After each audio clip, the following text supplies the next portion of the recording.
Now, we have made clear repeatedly, and I will reinforce again today, that we do not regard a meeting with the Russian president as a reward. We regard it as a vital part of defending America's interests and America's values. Joe Biden is not meeting with Vladimir Putin despite our country's differences. He's meeting with him because of our country's differences. There is simply a lot we have to work through. We believe that President Biden is the most effective direct communicator of American values and priorities, and we believe that hearing directly from President Putin is the most effective way to understand what Russia intends and plans.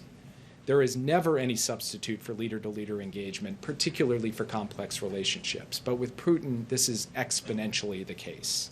He has a highly personalized style of decision-making, and so it is important for President Biden to be able to sit down with him face-to-face, to be clear about where we are, to understand where he is, to try to manage our differences, and to identify those areas where we can work in America's interests to make progress.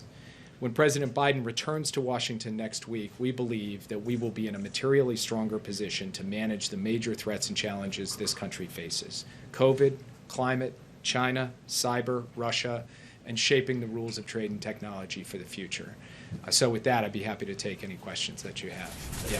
Thanks, Jake. Is this the right time to be having a one-on-one meeting with Vladimir Putin so early in President Biden's presidency, before he's met one-on-one with so many other world leaders, and at a time when there isn't a specific deliverable that the White House is looking to achieve from the one-on-one meeting? So first, we don't think in terms of U.S.-Russia summits as being about deliverables.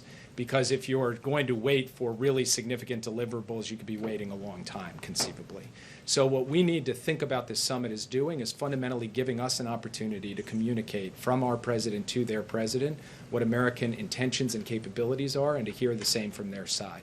That has value in and of itself. Secondly, in terms of the timing, it is hard from our perspective to find a better context for a meeting with the Russian president than after time spent with the world's leading market economies, the G7, plus India, South Korea, Australia, and South Africa, after a meeting with all of his fellow leaders at NATO, after a meeting with the presidents of the European Union, and then and only then going into this session to be able to talk through the complex set of issues in the U.S.-Russia relationship. That, from our perspective, is the right context within which to engage Russia. And as far as whether it comes too early in his presidency, if you think about what we've dealt with from the outset on Russia, it's been a busy time. We've extended the New START agreement. We've imposed costs for election interference and for solar winds. We've dealt with a Russian buildup on the Ukraine border.